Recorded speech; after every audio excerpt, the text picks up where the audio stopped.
بسم اللہ الرحمن الرحیم۔ السلام علیکم دوستو، دنیا بھر کی خبروں میں آج آپ سنیں گے، لیکن اس سے پہلے اگر ہو سکے تو لائک اور سبسکرائب کا بٹن ضرور دبا لیں۔ شکریہ۔ ایران نے دوستو اسماعیل ہنیہ کی شہادت کا بدلہ لینے کے لیے اسرائیل پر حملے کی تیاری مکمل کر لی ہے، تاہم امریکہ سمیت مغربی ممالک اس حملے کو روکنے کے لیے کوشش کر رہے ہیں۔ امریکی صدر جو بائیڈن نے توقع ظاہر کی ہے کہ اگر غزہ میں جنگ بندی پر اتفاق ہو گیا تو ایران اسرائیل پر حملے سے پیچھے ہٹ سکتا ہے۔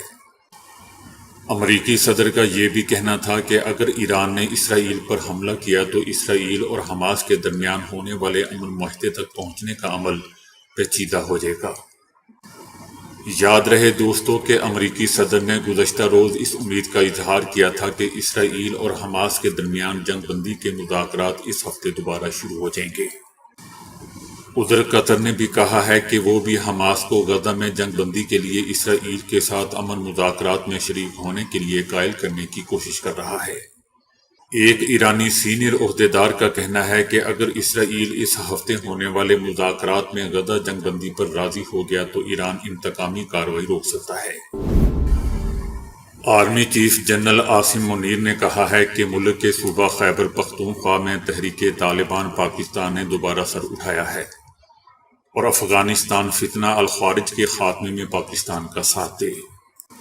کیونکہ پاکستان افغانستان کا دیرینہ دوست ہے، کابل خوارج کو اپنے دوست ملک پر ترجیح نہ دے۔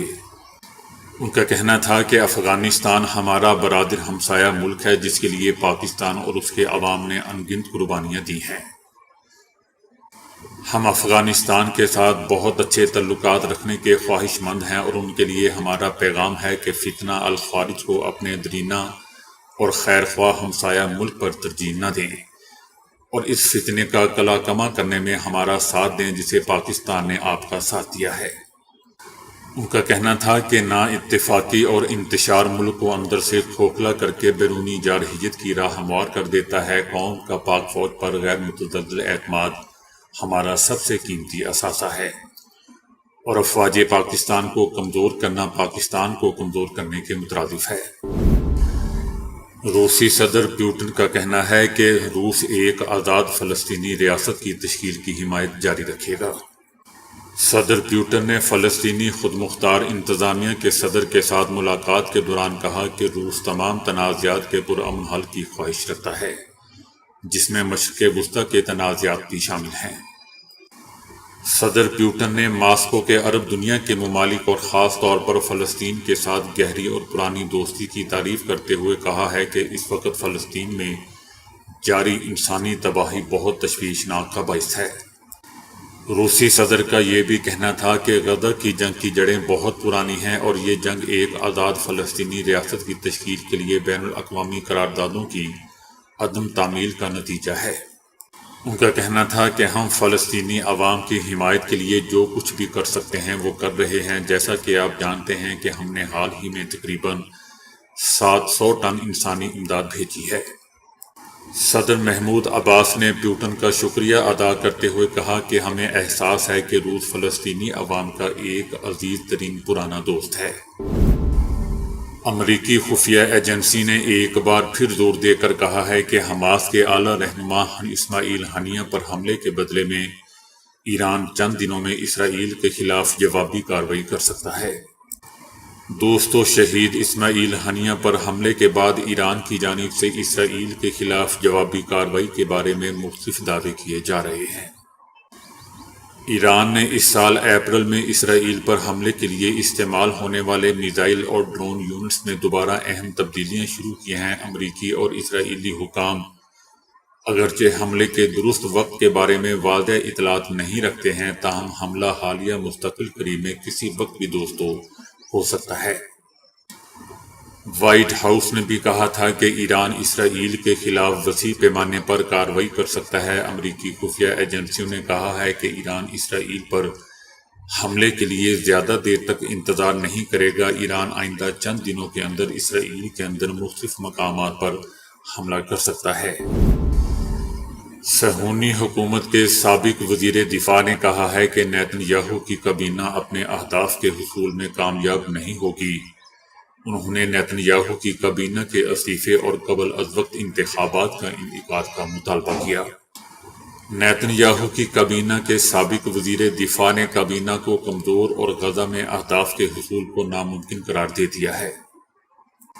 انہوں نے قبل از وقت انتخابات کی ضرورت پر زور دیتے ہوئے کہا کہ اسرائیل کو سیاسی دباؤ سے نکالنے کے لیے نئی حکومت کی تشکیل ضروری ہے۔ ان کا کہنا تھا کہ اسرائیل کو داخلی سطح پر کئی مشکلات کا سامنا ہے، ایسے میں اسرائیلی فوج کے اندر کسی نئی جنگی محاذ کھولنے کی طاقت بالکل بھی نہیں ہے۔ شام کے شمالی علاقے دیر الزور میں واقع کونیکو گیس فیلڈ میں امریکی فوجی اڈے پر میزائل حملہ ہوا ہے۔ یہ حملہ شام کی سرحد سے ملحقہ عراق کے مغربی بیابانی علاقے سے کیا گیا ہے۔ اس حملے کے بعد امریکی لڑاکا طیاروں نے دیر الزور کے مضافاتی علاقوں میں فضا میں پرواز کی۔ اب تک اس حملے میں ہونے والے ممکنہ نقصان کی کوئی رپورٹ موصول نہیں ہوئی ہے، جبکہ دوسری جانب امریکی فوج کا کہنا ہے کہ شام کے شمالی مشرقی علاقے رومالین میں امریکہ اور اس کے اتحادیوں کے فوجی اڈے پر ہفتے کے دن ہونے والے ڈرون حملے میں 8 فوجیوں کو سروں پر شدید چوٹیں آئی ہیں۔ پینٹاگون نے امریکی فوجیوں کی حالت اور چوٹوں کی شدت کی مزید تفصیلات کی جانب اشارہ کیے بغیر کہا ہے کہ اس ڈرون حملے میں زخمی ہونے والے کسی بھی فوجی کی جان کو خطرہ نہیں ہے۔ ایران نے کہا ہے کہ اسرائیل کوئی آزاد ملک نہیں ہے، بلکہ یہ کینسر کا پھوڑا ہے جو خطے میں امریکہ اور مغرب کی پالیسیوں کا تسلسل شمار کیا جاتا ہے۔ ایران کا کہنا ہے کہ صہیونی حکومت کی حتمی شکست کے بعد 13 اگست کے دن کا نام یوم اسلامی استقامت رکھے جانے سے اس بات کی نشاندہی ہوتی ہے کہ اسلامی استقامت اب بھی زندہ ہے۔ علاقے اور دنیا کی اقوام کو 8 اشروں سے فلسطین میں ظلم اور بربریت کے ایسے پیکر کا سامنا ہے جس نے فلسطین کی سرزمین پر قبضہ جما رکھا ہے اور جو اس سرزمین میں رہنے والوں پر بدترین مظالم ڈھا رہا ہے۔ اسرائیل کوئی آزاد ملک نہیں ہے، بلکہ یہ کینسر کا پھوڑا ہے جو خطے میں امریکہ اور مغرب کی پالیسیوں کا تسلسل شمار کیا جاتا ہے۔ ایران نے کہا ہے کہ ایران اپنی خود مختاری اور قومی سلامتی کے دفاع کے ساتھ ساتھ خطے میں استحکام اور امن کے قیام اور عدم تحفظ اور تخریب کاری کے اصل عناصر کے خلاف پرعزم ہے اور اس حوالے سے اپنے تسلیم شدہ حقوق کے استعمال میں کسی سے اجازت نہیں لیتا۔ ایران نے خطے کی صورتحال کے حوالے سے 3 یورپی ممالک فرانس، جرمنی اور برطانیہ کے مشترکہ بیان کے جواب میں کہا ہے کہ برطانیہ، فرانس اور جرمنی کا یہ مشترکہ بیان ایسے وقت میں جاری ہوا ہے جب اسرائیلی حکومت کی حمایت کرنے والے مغربی ممالک کی بے حسی کے اثرات اس حکومت کی طرف سے فلسطینی عوام کی نسل کشی اور جنگی جرائم کا سلسلہ جاری ہے۔ ایران نے ایران سے برطانیہ، فرانس اور جرمنی پر مشتمل یورپی کا مطالبے کے جواب میں کہا ہے کہ مذکورہ تینوں ممالک صہیونی حکومت کے جنگی اور بین الاقوامی جرائم کے بارے میں اب تک کوئی نوٹس نہیں لیا ہے، لیکن ایران سے پرزور مطالبہ کر رہے ہیں کہ وہ اپنے خود مختاری اور ارضی سالمیت کے خلاف ورزی پر جارح اسلامی حکومت کے خلاف کوئی اقدام نہ کرے۔ تھائی لینڈ، جو گزشتہ 2 دہائیوں سے فوجی بغاوتوں اور عدالتی فیصلوں کی وجہ سے دوستوں سیاسی اور حکومتی بحران کا شکار ہے، وہاں ایک اور عدالتی فیصلے نے ہلچل مچا دی ہے۔ تھائی لینڈ کی عدالت نے کابینہ میں ایک سزا یافتہ شخص کو بطور وزیر شامل کرنے پر وزیر اعظم کو اخلاقیات کی سنگین خلاف ورزی کا مرتکب قرار دے کر عہدے سے ہی برطرف کر دیا۔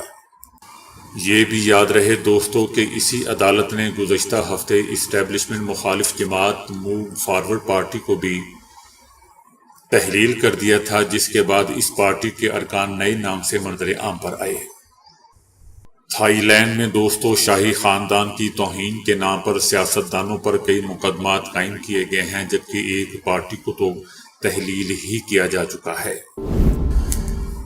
ایران نے کہا ہے کہ اسرائیل کے خلاف جوابی کارروائی کرنے سے ہمیں صرف ایک ہی چیز روک سکتی ہے اور وہ غزہ میں مستقل بنیادوں پر جنگ بندی ہے۔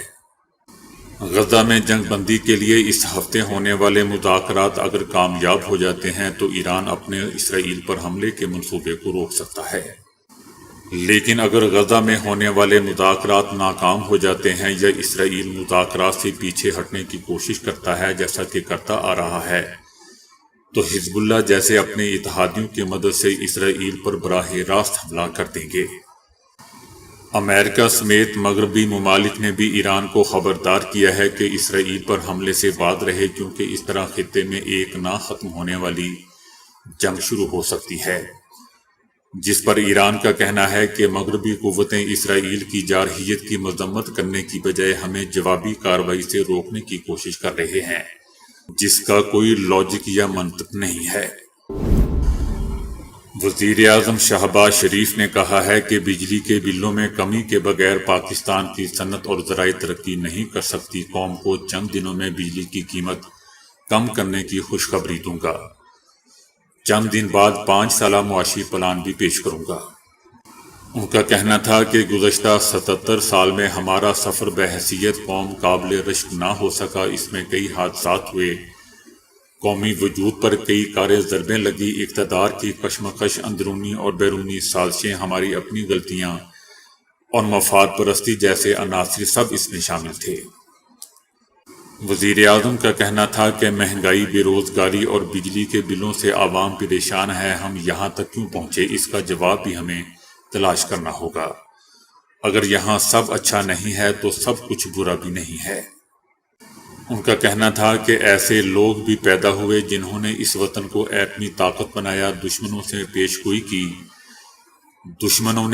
گوئی کی کہ یہ وطن 3 سال سے زائد نہیں چلے گا، اور آج وطن 77 سال بعد بھی قائم اور دائم ہے۔ شہباز شریف کا کہنا تھا کہ میں بجلی کے نرخ کم کرنے کے لیے دن رات ایک کر دوں گا۔ روسی فوج نے گزشتہ 24 گھنٹوں میں یوکرین کے علاقے ڈونیٹسک میں 50 مختلف کارروائیاں کی ہیں۔ کورسک میں شدید جھڑپوں کے باوجود مشرقی یوکرین کے جنگی محاذوں پر لڑائی میں بھی اضافہ ہوا ہے۔ روسی فوج نے 52 مختلف حملے کیے ہیں۔ روس کی سرزمین میں ایک نیا محاذ کھلنے کے باوجود کچھ ماہرین کی توقع کے برعکس ڈونیٹسک میں حملے نہ صرف کم نہیں ہوئے بلکہ یہ تعداد گزشتہ ہفتے کے مقابلے میں 2 گنا ہو گئی ہے۔ یوکرین کی فوج نے 6 اگست کو ایک اچانک حملے میں روس کے صوبہ کورسک میں داخل ہونے میں کامیابی حاصل کی تھی، اور یوکرین کے مطابق اس علاقے کے قریب 1000 مربع کلومیٹر پر اپنا کنٹرول حاصل کر لیا ہے۔ یاد رہے دوستو کہ یوکرینی فوج کے ان سرحد پار حملوں کو دوسری جنگ عظیم کے بعد روسی سرزمین پر اب تک کا سب سے بڑا حملہ قرار دیا گیا ہے، جبکہ دوسری جانب روس کا کہنا ہے کہ یوکرینی فوج کو اس علاقے میں شدید نقصان اٹھانا پڑا ہے۔ دنیا بھر میں لاتعداد لوگوں کو بتدریج اندھا کرنے والی ایک جنیاتی کیفیت کا جنیا سے ہی علاج تلاش کر لیا گیا ہے۔ اس ضمن میں ابتدائی تجربات بہت کامیاب رہے ہیں۔ ٹرینٹی کالج ڈبلن کے پروفیسر جین فرار نے اس کے ریزلٹ جمعرات 26 نومبر کو شائع کروائے ہیں۔ اسی طریقہ کار کو بزرگوں میں اعصابی اور دماغی بیماری دور کرنے کے لیے بھی آزمایا جا سکتا ہے۔ بصارت چھین لینے والی ایک کیفیت DOA کہلاتی ہے۔ اس میں بصری رگیں اور اعصاب متاثر ہونے لگتے ہیں۔ شروعات جوانی میں ہوتی ہے لیکن بڑھاپے میں حملہ بڑھ جاتا ہے۔ DOA کا مریض رنگوں میں تمیز نہیں کر سکتا ہے اور کافی بینائی کھونے لگتی ہے، جبکہ کچھ لوگ مکمل طور پر نابینا ہو جاتے ہیں۔ اس کی وجہ یہ ہوتی ہے کہ ایک قسم کا جین OPA1 پورے جسم کے لیے کام کرتا ہے۔ اس جین کے بگڑنے سے بصارت بھی خراب ہونے لگتی ہے اور DOA کی وجہ بنتی ہے۔ ناسا کے سائنسدانوں نے کہا ہے کہ زمین کے مدار میں کچھ عرصے سے گردش کرنے والی پر اسرار چیز شہابیہ نہیں بلکہ ایک 54 سالہ پرانا راکٹ تھا۔ اس سال ستمبر میں دریافت ہونے کے بعد اس پر اسرار شے کو شہابیہ کی فہرست میں شامل کر لیا گیا تھا۔ یونیورسٹی آف ایریزونا کی ایک ٹیم نے ہوائی میں نصب انفراریڈ ٹیلی اسکوپ کی مدد سے زمین کے مدار میں گردش کرنے والی اس پر اسرار چیز پر تحقیق کی تو انکشاف ہوا کہ یہ شہابیہ نہیں بلکہ چاند کے مشن پر بھیجے جانے والے راکٹ سرویر 2 کا ایک حصہ ہے۔ جسے 1966 میں روانہ کیا گیا تھا، لیکن یہ چاند پر اترنے میں کامیاب نہیں ہو سکا تھا۔ یہ گزشتہ مہینے زمین کے مدار میں داخل ہوا تھا اور منگل کے روز یہ زمین سے اپنے قریب ترین فاصلے پر تھا، جو تقریباً 50,500 کلومیٹر تھا۔ تو دوستو، ابھی کے لیے اتنا ہی۔ ویڈیو کو لائک اور شیئر کرنے کا بہت بہت شکریہ۔